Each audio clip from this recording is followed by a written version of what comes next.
to Agbadou or played it out to the wing backs. We've just brought their attackers onto us a bit to create some space behind. So I don't get the Agbadou piece. It was poor from Cunha. He was there for the right reasons. He wanted to help out. He wanted to pick the ball up and drive us up the pitch, but he got it horribly wrong and give away a daft penalty. And unfortunately, I think Jose saved his last one, didn't he? But you ain't going to save too many strikes from that distance. So one of those things, unfortunately. Yeah, your take on that penalty, Tyler? Are we? I mean, I'm not. I mean, I'm not sure Agbadou should be given the ball from there, but equally, I think Cunha can do better as well because, I mean, what percentage would you put on blame for both of those? 0% Agbadou. That's my boy. Mark's nailed it. We play that ball into him all the time. I think, admittedly, we're probably another 20 yards up the pitch normally. We don't tend to see Cunha that deep, but he normally does that little fake and spins and goes either side, doesn't he? But is that something you can do on the edge of your own box, though? Exactly, because no matter how good you are, you can take a final third, drop of the shoulder, shimmy. Because there you make opponents make mistakes. If you make a mistake there, I mean, he was because of the double jeopardy rule. He's lucky he didn't get a red card. Yeah, I'm with Mark. I think it was a red card. I don't think he's made a genuine attempt to play the ball. He's just pulled him back. Yeah. So yeah, no blame on Agbadou. They'll be doing that in training every day in, day out. He'll have been told to play into Cunha, go from there. And you know, it is what it is, isn't it? It's the end of the season. You're better to do it in those sort of games than the crucial ones. But it's just a shame because I don't think there was too much in it at that stage. And to do it so quickly after the disallowed goal, where you've already had the warning sign, just play safe for 5-10 minutes. It was a bit naive, wasn't it? But, you know, you blame Cunha for the goal, but we've talked about his output this season. I'm not going to criticise him. Yeah, I mean, just talking about Cunha briefly before we go on to the second goal, Nocky. I've put a few tweets out. I've pretty much give my opinion on Cunha and the situation out there. How are you now with him sort of carrying on? Because for me, although he's talented, I'm not sure he was fully there. I mean, he wasn't alone, but I'm not sure he was fully invested in that game. And I just think from the player at Man City that looked like he was really interested, won a tackle, put a through ball through to Bellegarde, to a game at Molineux where it just looked a little bit casual. I think it's easy to label that at him and throw that at him because he's put himself in that situation where if he does have an off game, it's going to be because he wants to transfer for Man United. I think he's been brilliant since he's had that conversation, since he's made it public that he wants to go. He's had an off day, but he was marshalled very, very well. And let's not forget, there was nothing around him impacting him. Marshall Manetsi was next to useless. There was nothing coming through midfield to support him. So, yes, he wasn't at his best. I completely agree. But I don't think that was anything. There's nothing sinister about that. It wasn't I'm dropping tools because I want to go situation. He was just had a bad game. But he's put himself in a position now where every time he does have a bad game, people are going to throw mud at him because it's an easy thing to do based on the conversation he's had. But for me, yeah, it was an off game. But if we're going to label him as not really trying or not putting the effort in, I think there's 6 or 7 others that we could also look at who didn't have good games. For me, I don't think anyone down tools. I don't think it was an on the beach performance, which I've seen some people say. I thought we were competitive and I thought that we tried to involve ourselves in the game. But realistically, it didn't work for us and we were up against a better side. So no lack of effort, just unfortunately a bad day at the office. Yeah, that's fair. I don't think Cunha was alone. I just felt there was, but it just shows though, Tyler, that if you drop your application and intensity and desire and focus in the Premier League, granted Brighton are a decent side, but if you drop your levels against anybody, you will get punished. Agreed. I think on Cunha, he was the closest to scoring again with the shot he had out of everybody. And like I said at the start, I think once him and Gomez were taken off, we might as well have all gone home because you know what's coming. And I know you've been vocal and you've sort of been forthright in your opinion, but for me, the guy's still playing and trying his best, and it's not going to come off every week and every time. And like Mark says, you're not going to carry on winning every game in this league. It just doesn't happen. To win 6 was freakish. So we were due a bad one anyway. So I don't think his application was bad. I don't think his attitude was bad. That's where I don't necessarily agree with your comparison with Núñez, because I think it's two different things. But I don't necessarily think he's down tools on with Mark. It was just a bad day. However, there is a strong argument that he doesn't play for Wolves again because of where we are and what's the point. Yeah, I mean, it is a strange one. We'll come into that in a bit. Nocky, moving on to the second goal. Wolves were pushing. As Tyler mentioned, I actually thought the subs made a difference. It sort of, Wolves were in the game before the penalty, but as soon as a team like Brighton score, they take control of the ball, they slow things down, they make it difficult for you and they pick you off. However, I do think those changes made a difference. It lifted the crowd. I think there was some really good pressing from Strand Larson and some moments of sort of chest beating, getting the fans up for it. And for about 10 or 15 minutes, that was the case. But when you're playing that kind of football and you're chasing the game, a team like Brighton will pick you off. And it was a great goal. Goal was let through, chipped it over the keeper. When you're chasing the game, there's not much you can do about that. I don't think it was a great goal. I was really disappointed with the goal because we backed off. We made the decision for him. We backed off. No one went out to engage him. We made it very easy for him to play that through ball because it was the only pass available. And he slotted it in the back of the net. For me, it was a really, really disappointing goal to give away. And if we're going to, as we did earlier, label Cunha as, maybe down in tools or not engaging, we've got to have the same conversation with the back line, because for me, that was pretty wretched defending.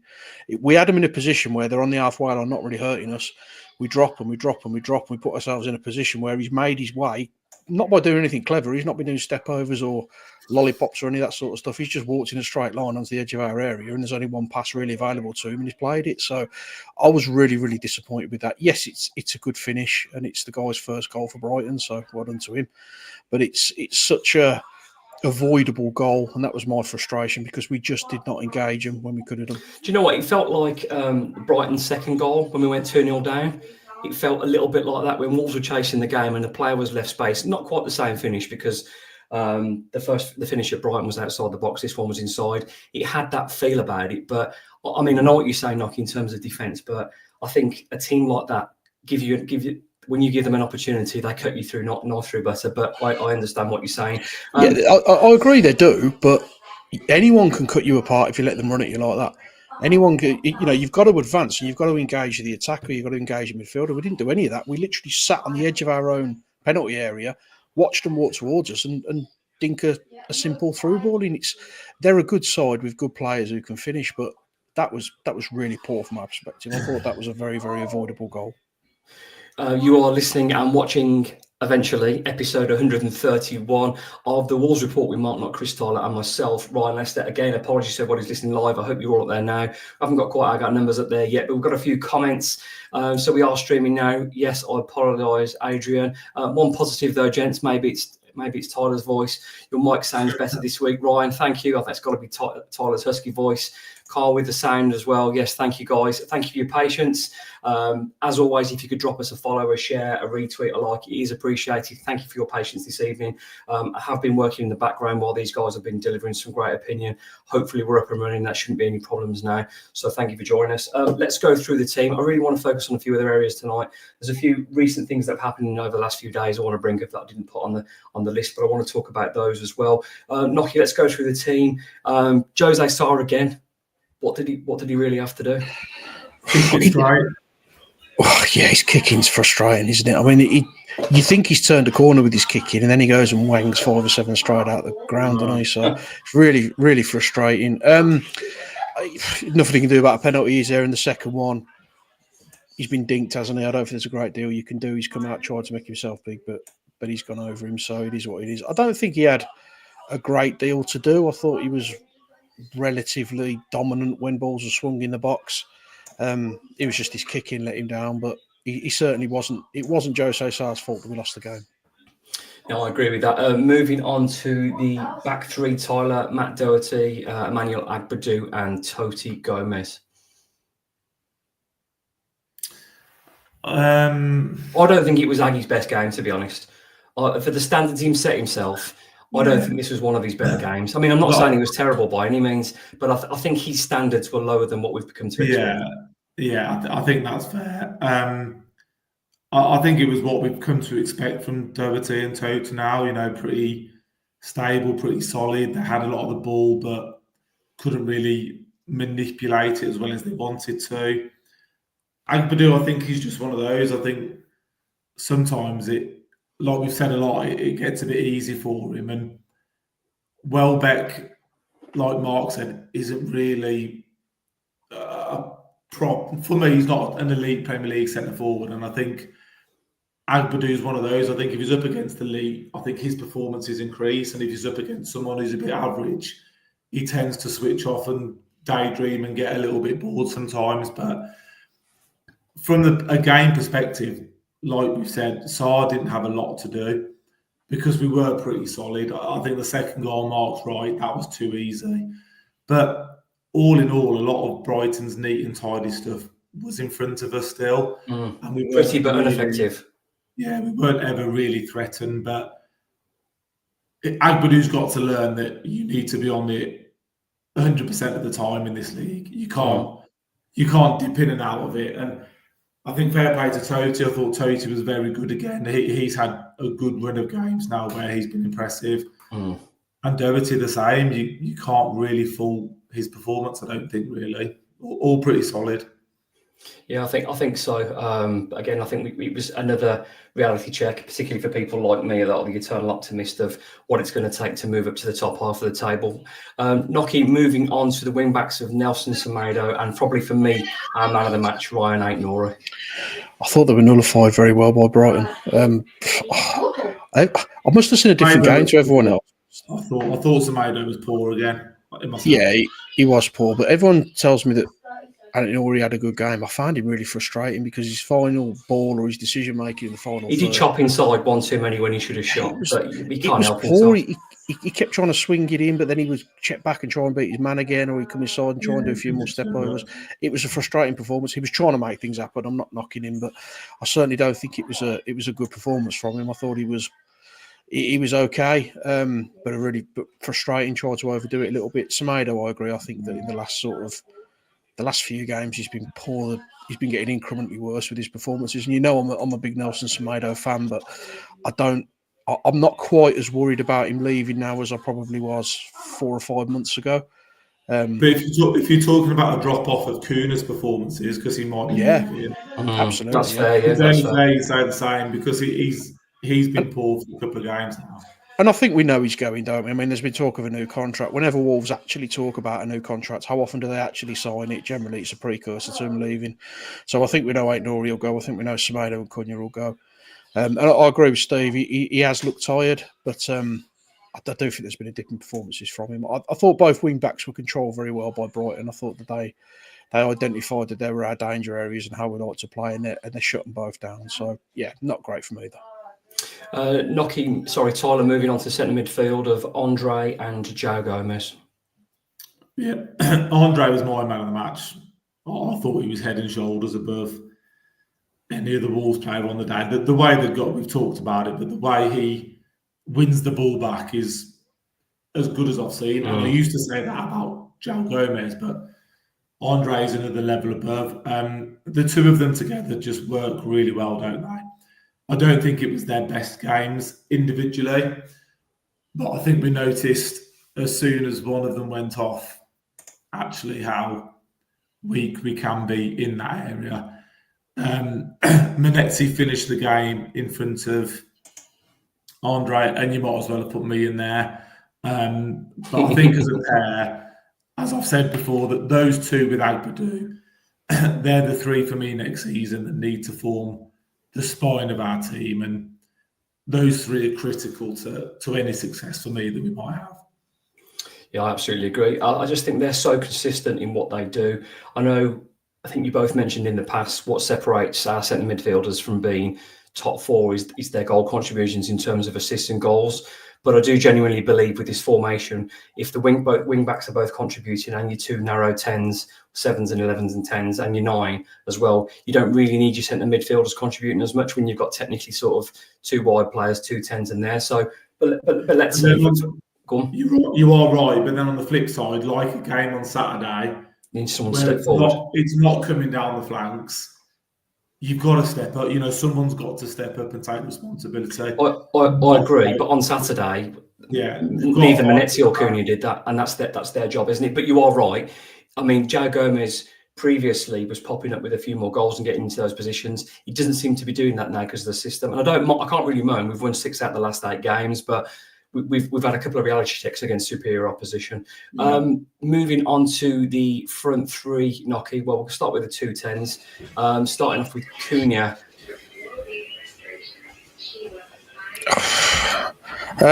Well, he gave a penalty away, didn't he? So he's on a hiding to nothing really in terms of ratings. But I thought he struggled to get his game going. You didn't see those driving runs that you kind of associate with him. He tried, I think, to make things happen, but he struggled with the lack of movement and lack of options around him. He was a little bit starved of support. Really, he likes to have someone to play off, and I don't really think that was there for him. So, again, with everyone else, I don't think it was a lack of effort. I just thought he just couldn't affect the game the way that he likes to. And as soon as he's giving that penalty away, I think there's almost an argument that he's trying a little bit too hard after that because he's made the mistake and just didn't work for him, did it? So he was okay, but obviously that was probably the biggest moment of the game that has probably cost us all in all.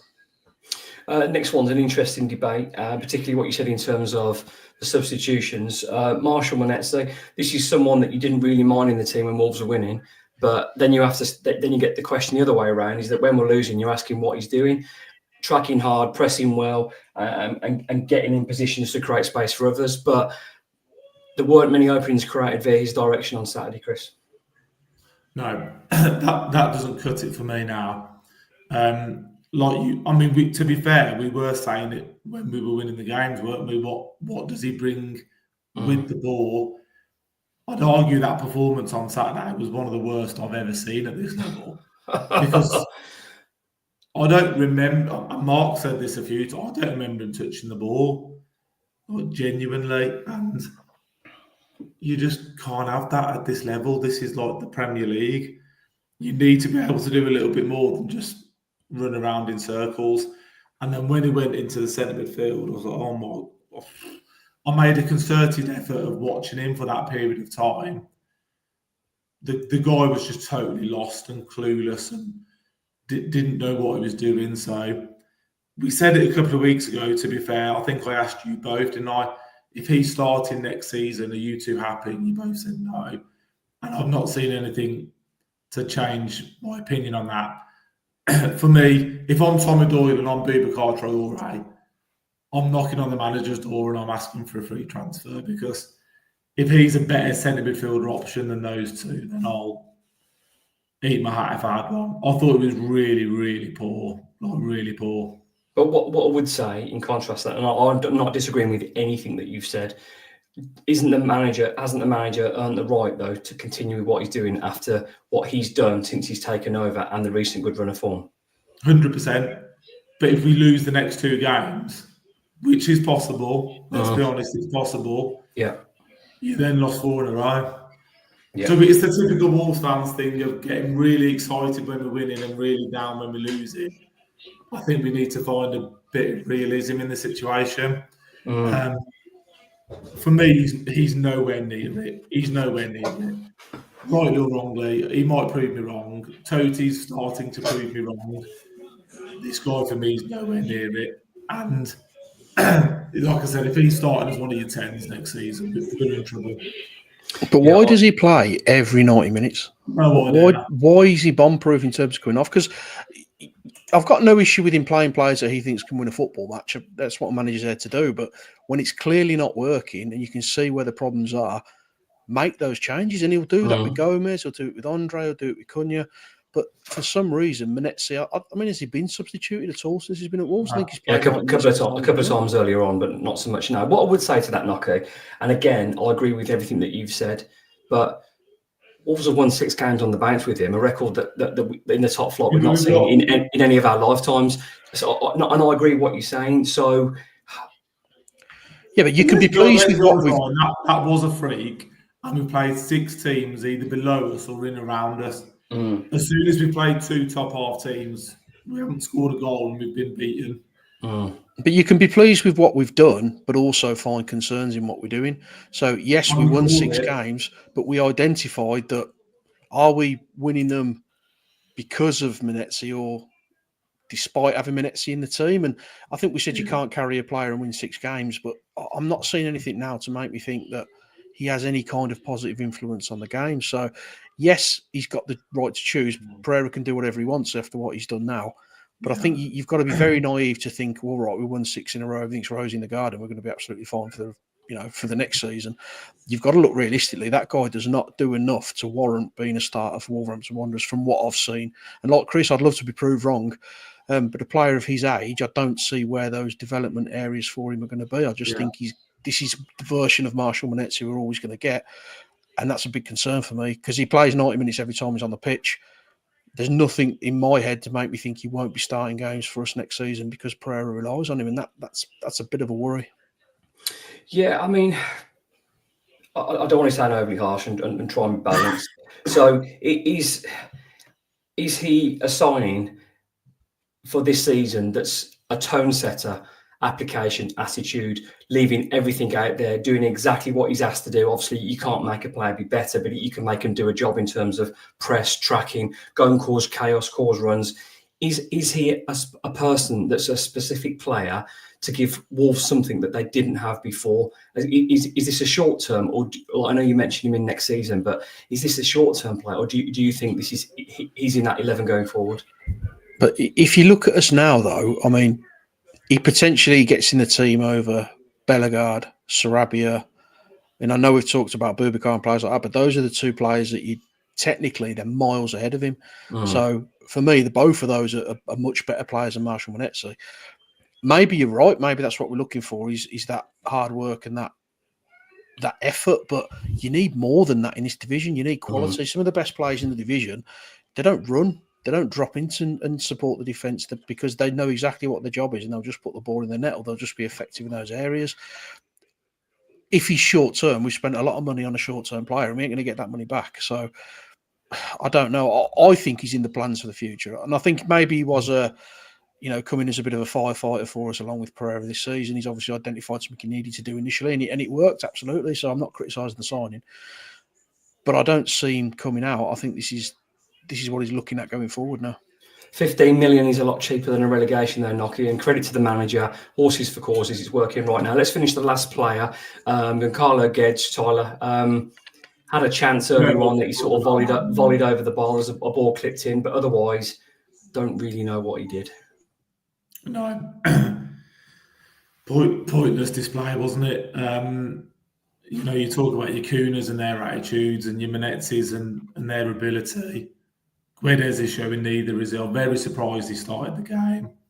I think it was more to do with Bellegarde's and Strand Larsen's ability to finish a game. To be honest, but I heard Pereira say you can't play Cunha as a 9, but surely we'd have been better off with either Sarabia or Bellegarde playing instead of Guedes. We would have been.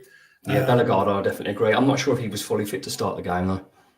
Maybe not, and if that's the case, that's fine. But again, if you're talking proactively and talking about next season, he's nowhere near it. So yeah, get rid of him and look at getting replacements in.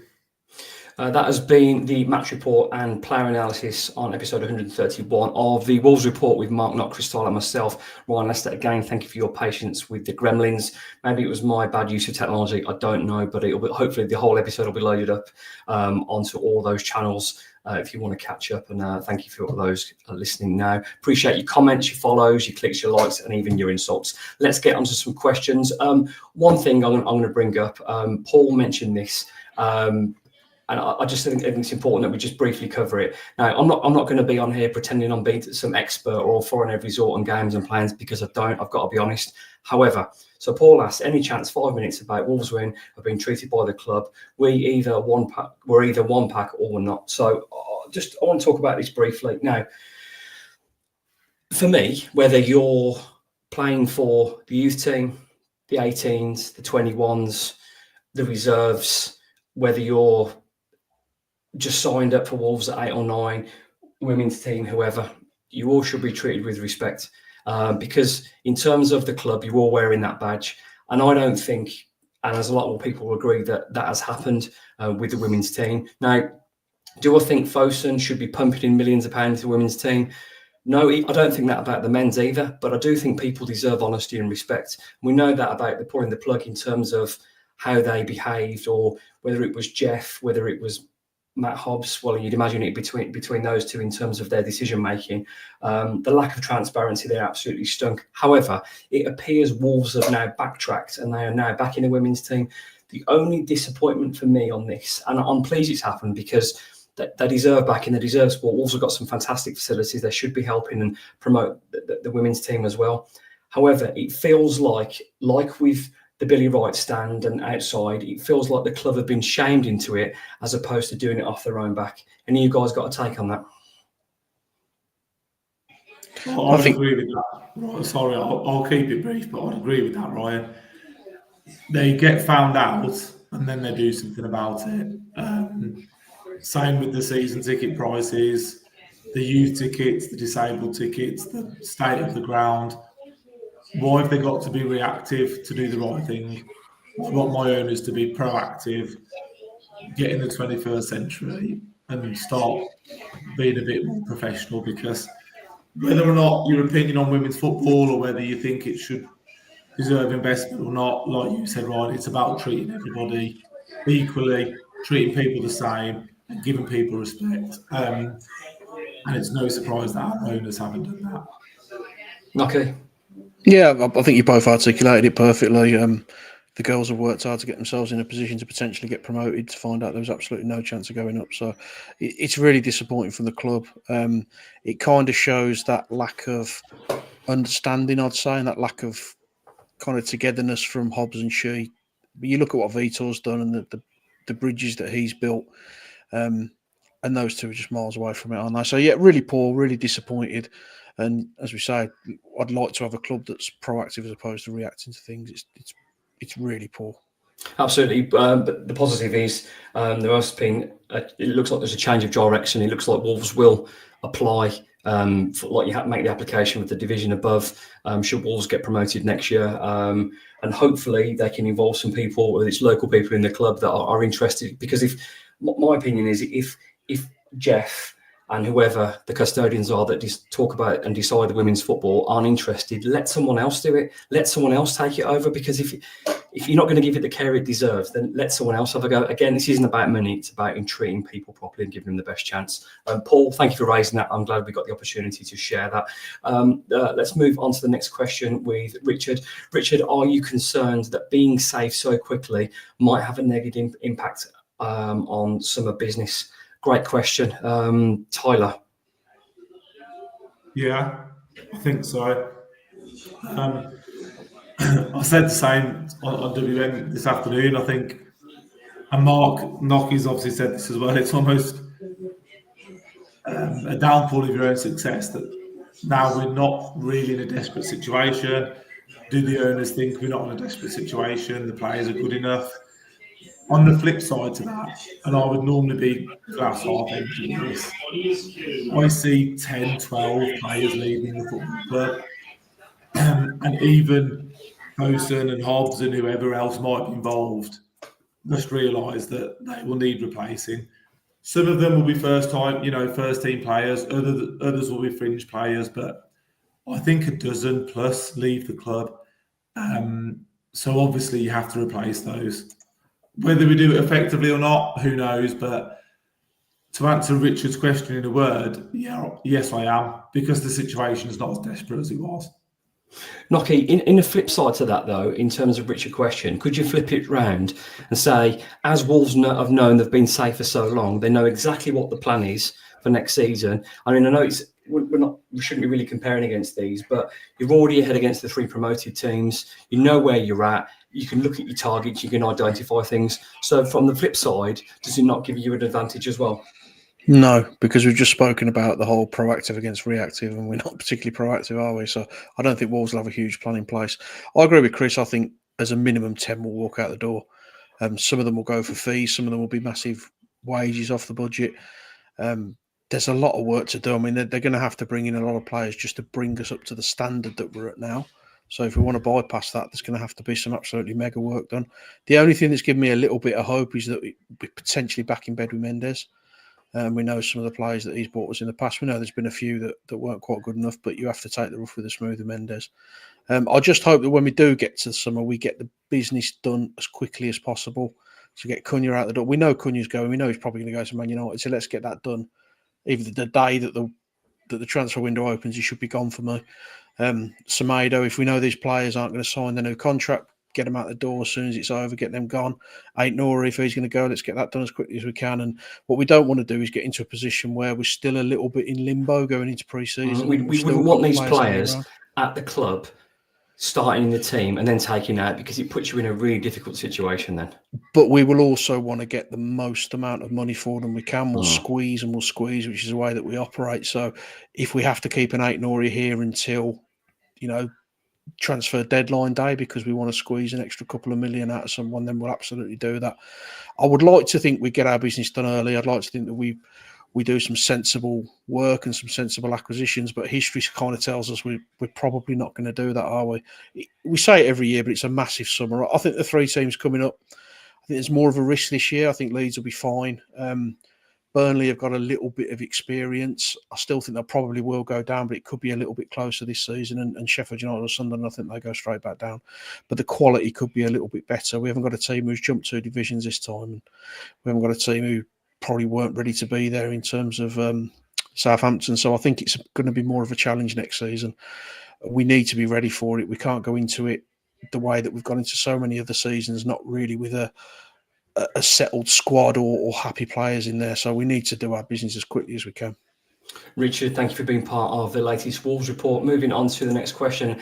Out of Darkness asks, obviously we've improved massively under VP, but would you agree that we're a long way off the likes of Brentford, Bournemouth and Brighton or not? I think we're probably unanimous on that, although I do believe we can finish higher up next season. It's a no-brainer, isn't it, guys? There's a difference. As I said, there's the teams who are 12th and down. There's teams 12th to 17th. There's the bottom 3, and then there's the group up until 2nd, and then there's Liverpool. Would you agree that's about right? Yeah, I think on any given day we can compete with those teams, but I think over the course of a season we're miles behind them, in my opinion, and I think that's why that gap to the top 10 is so difficult to break. I think Brentford are very well managed. I think they've got good players, but I think they've got a top draw manager. Same for Bournemouth. I think Wisser and Bueno though are players that we can fantastic footballers. Yeah, Bournemouth the same. I think they obviously made the call with O'Neill, and I think they've got a very good manager that again will be on the radar of bigger clubs. Brighton, they're probably the one I'd see that are most catchable. I think the manager's a bit unknown and they don't seem to have improved for me year on year. I think they're the one maybe slightly on the decline. You could probably throw Fulham into that group of 3 or 4 teams. But they're certainly the target. It's not unachievable. It's not like we can't catch them and get above them. And I'd like to think, that's our target as a football club. I don't necessarily agree with you, Ryan, but knocking on the door of that top 10 is what we've got to be aiming for. Okay. Yeah, I agree. I think it's... I don't look at Brentford man for man, and there's some very good players there, but I don't see a huge difference between... I think the forward line's the better, mate. Them going forward got better, didn't they? So they're well organised, and as Chris said, they've got a very good manager, and they all know what the job is. I'd like to think that we could emulate that slightly with Pereira, because he seems to know what people do and he seems to be able to get the best out of people. Brighton are such a funny team, aren't they? They can win 4-0 or they can go and get beat 5-0 somewhere. They're such an up and down side. I don't think Forest are as good as their league position. I think they'll have a little bit of a tumble next season. So you've got the elite, haven't you? You've got the top 4 or 5 who are better than everybody else, and then you've kind of got 3 or 4 who are very, very close. Everyone else you could sort of throw a blanket over them. But United are going to go again. They're going to be better next season. They're going to spend some money. Spurs aren't going to be this bad next season. West Ham will look to improve as well. So we're probably going to lose more players than they are, all of those teams. So you can't afford to get the rebuild wrong. And yes, we're potentially eyeing up a Brighton to catch, but you're going to lose Cunha, Aït-Nouri, Semedo at your starting 11, and you're still looking at trying to catch a team that are probably going to put a bit more money into their team and improve the squad. So it's absolutely huge. It's a huge season that we've got to get this pre-season right. Absolutely, but as Tyler said, I think what we've said this the last few summers, and then when we haven't done it, we've got to a time in the season, sacked the manager, and it's been a big January. So the business planning has been poor because we've had to react to some terrible decisions. And you can't keep doing that though. No, you can't. Eventually, it'll catch up. But Jeff C said that it was one of the worst times in his tenure at Wolves, but he's responsible for it. Yeah, and he says he's learned his lessons. Has he? We'll know if he's learned his lessons when we get into the transfer window, because Vitor Pereira's stock's very, very high at the minute. He's been nominated for manager of the season. Yeah, we're going to talk about that after the questions. But you've got a manager whose stock is very, very high. If you're not giving him what he wants, you could end up with a Lopetegui situation. You could end up losing him because he knows now he's in a position that other clubs are going to be looking at him. So they've got to get this right. And it's yes, we say it every season. This one feels bigger because of the amount of players that we're potentially going to lose. So yeah, I think we will be better next season. I just got a little feeling we will be, but I do think we've got to get the business right. We've got to get it done as quickly as we can. Yeah, absolutely agreed. Darkness, thank you for being part of the latest Wolves report. Someone here now, I think you've done a bit of fencing with on social media, Tyler. Roger said, is it time to bench Cunha? Won't be here next season. Our best player, but we have recently proved we are a better team when he's not playing. The emphasis has been on the word team, and I think you guys have had a bit of banter and exchanges on socials about him. Just your take on the Cunha situation. Yeah. Hello again, Rod. I had a couple of beers Saturday. Not like you, son. I agree. I'm not necessarily bothered if Cunha plays again this season, or he doesn't really. But if the flip side to that is that Marshall Manetsi is playing as a 10 and Guedes is playing, then I think I'd rather have Cunha. Was my point really. Hopefully Strand Larsen's fit enough to finish the season. I'd sort of be playing Strand Larsen, Bellegarde, and Cunha. Maybe that would be my three for the next two games. But I get your point, Ryan. If you risk an injury and you lose your 60, 70 million, I totally understand that point. I totally understand that Cunha might not be giving it everything for the same reason. But if you're holding a gun to my head, my front three is Cunha, Bellegarde, and Strand Larsen. Yeah, I think so as well. That's your front three, isn't it? And I think that's the team. That's the most in terms of the most talent. However, Mane's a good shout. To be fair, Ian's just put it. I know he's a young kid and he's 17, but Leicester have played that 15-year-old kid and he's been brilliant for them. So you can't do a Nathan Fraser again, though, can you? You can't just put. No, I don't think it's the same. I don't think it's the same situation. But even if you're just giving him 20 minutes, 30 minutes, get him around the first team, that's only going to benefit him. I think Pereira said he sees him as a first-team player next season, which is a big thing to say. Yeah, and he came on, mate. He was neat and tidy, a little bit of pace about him. Get involved, yeah. It did not look out of place at all in that game. So I'm more than happy for that because, I mean, would I like to lose the last two games? Absolutely not. But let's. I don't mind now having one on next season. Rodrigo Gomez, Pedro Lima, Mane. Let's have a look at them. I really don't mind. Let's have a look at people who are trying to impress, that are trying to get in the team that could have an impact next season. So yeah, great point there, Roger. You'd imagine Cunha starts, but equally, I don't think anyone now he's particularly bothered if he doesn't. I've made my feelings clear on social media. I know some people think I've been harsh, more in the majority of agreeing with him, but I just think he's been a big baby this season. Will we miss his talent? Yeah, he's brilliant. But will we miss his antics? Absolutely not. So let's get the money and reinvest it. Roger, thank you for being part of the latest episode. Big question of the night I did some AI pictures of Nocky and Tyler on the beach. So this is the big one. Paul, did Sir Nocky find his chalk ice? Because of his beach face, he didn't look very happy. Nice trip and holiday, Nocky? I had a lovely holiday, thank you. There was no chalk ices, though. There was a few lagers, but no chalk ices. What about the pina coladas? Oh, I did enjoy the pina colada. I tried a mojito as well. That was quite interesting. It was like a bush in a drink, but it worked. Not nice. That's my thing, mate. I'd absolutely love that. I'm quite cultured these days, mate. I don't know what has happened to this show. There's no IT and there's people drinking cocktails. The game has gone. One last question before we move on to the manager of the season. Super Gran asked, I used to love your show when I was growing up, Super Gran. Where do you think we will finish next season, assuming we keep Vitor?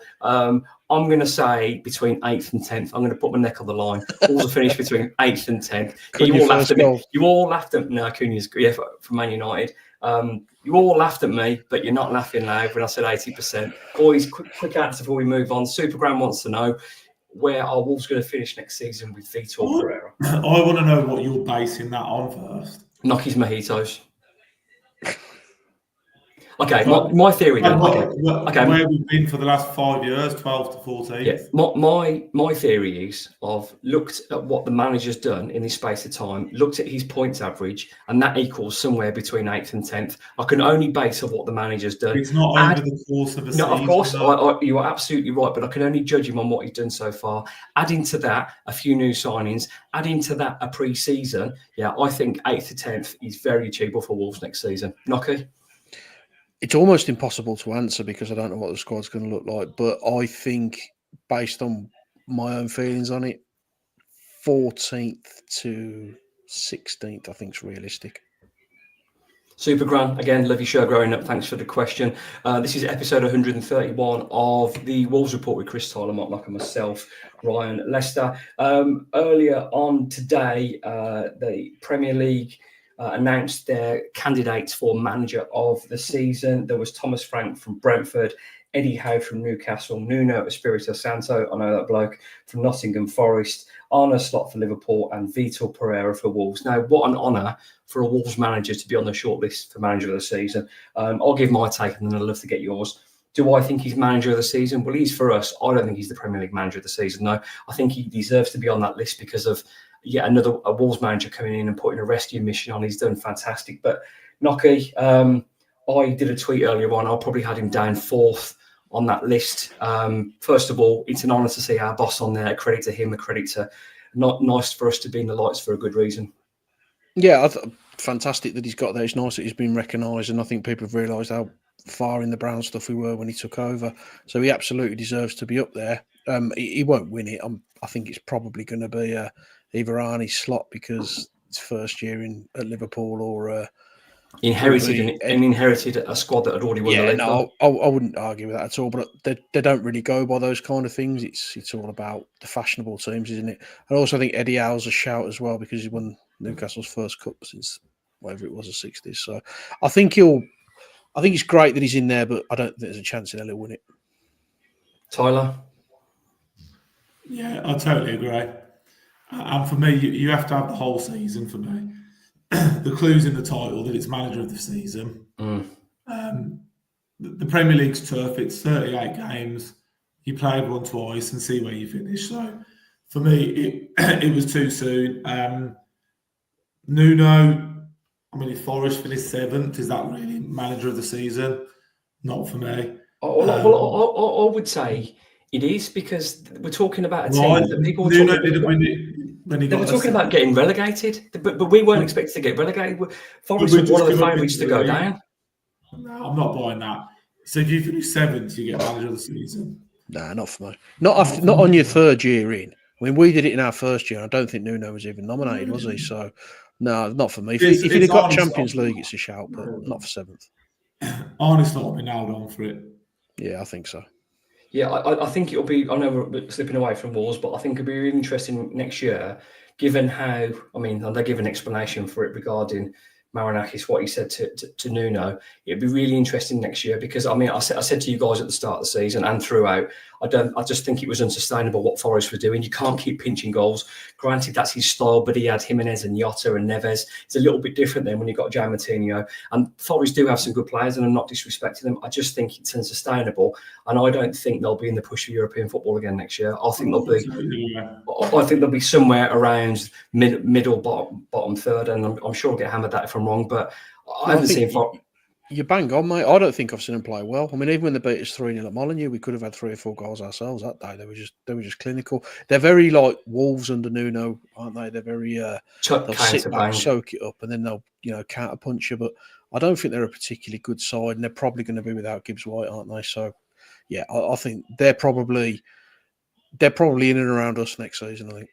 Just on the subject of Gibbs White, as far as I understand, in terms of the sell-on, I believe Wolves have a 10% sell-on clause for any of the profit that they make from our sale. So, for example, if they sold him for 80 million and eventually we got 40, we get 10% of that. So, could be an extra 4 million in the kitty for Wolves. So, yeah, if he goes, good luck to him, and good luck to us. Hopefully we get that money as well.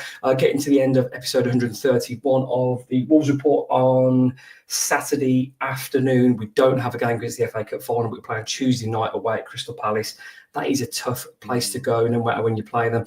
We could be playing a Palace side that have won the FA Cup. We could be playing a Palace side that have lost in the final. Bit of a strange game, Tyler. Your opinion ahead of that game? Firstly, it's a farce that the FA Cup final's not after the end of the season. What a disgrace of a decision. The Army U tough game. They could win it and be hungover when they play us. They could lose it and then be in a similar position to us where the season's done and dusted, and who knows. But they've got quality in forward areas. The performance against Villa, I thought they were absolutely outstanding. Me too. If we catch them on a day like that, we get beat. If we catch them on an off day, we can get a result. But I'm not going with too much hope. But I'd like to think we could get a 1-1 and nick a draw. Yeah, for me, Nocky, I see two teams that try and play the same way. Granted, Palace are better than the Wolves, and I think there's certainly better, obviously, with Mateta and Eze and Sarr. They've got some real chemistry in that front three. But teams that tend to play the same system, particularly wing-backs, tend to cancel each other out. For me, it's got a stinky 0-0 written all over it. That's just my feel. I hope I'm wrong. I hope it's more entertaining for those going down there. But for me, it looks like a cloggy, low-scoring game. I think they're a good side. I think Mateta, Eze, they're two very good players, and Sarr as well. Sarr took Villa apart, didn't he, with his movement and his pace. We've got a chance because it's after the Lord Mayor show, isn't it? So it depends what kind of Crystal Palace turns up after that. It's going to be very, very difficult to go to Wembley in an FA Cup final, win, lose or draw, to come back and then get yourself up to come and play Wolverhampton Wanderers on the following Tuesday night, isn't it? So I think we've got a chance, but I think they are better than us, and I think that we haven't got a fantastic record up there, haven't we? Anyway, so I think it's a very hard game for us. If it wasn't for the fact they were in the FA Cup final, I wouldn't give us a sniff at getting anything there. But the fact they've got that big game to play, it's a lot of emotion either way, isn't it? Because if you've lost, there is a hangover. If you've won, I would say the players will be comfortably out Saturday and Sunday, and rightfully so, because it would be we would be as well if we won the FA Cup. So yeah, I mean, you're going from a suited and booted event, aren't you, to turning up to play Wolves, and we're not a big pull, are we? So it's going to be difficult. Best will in the world, you're human beings. It's going to be very difficult to get yourself up for that game, especially if you've lost it. But yeah, we've got a chance, but I think man for man they're better than us, and I worry about them with their movement through midfield of Eze, in particular, the way he drops in and picks up those spaces, very similar to Cunha in what he does. So it's a hard game. A very hard game. Gentlemen, we've reached the end of the show. Going to get you both in bed, hopefully just after 9 o'clock. Not together, hopefully. Your prediction for Crystal Palace v Wolverhampton Wanderers, Chris Tyler? 1-1. I can't. Oh, God. 2 trumpets. 1-1 and Strand Larsen. And thank God 2 trumpets. 2 trumpets. I like that. Okay. That's lovely, that is. I love that. I don't want to say, but I think 2-0 Palace, Eze with the opener. I've only got 2 more opportunities to do this, so I'll just go 1-0 Cunha. This has been episode 131 of the Wolves Report. Thank you so much to Mark Knott, Chris Tyler. I've been your host, Ryan Lester of the Wolves.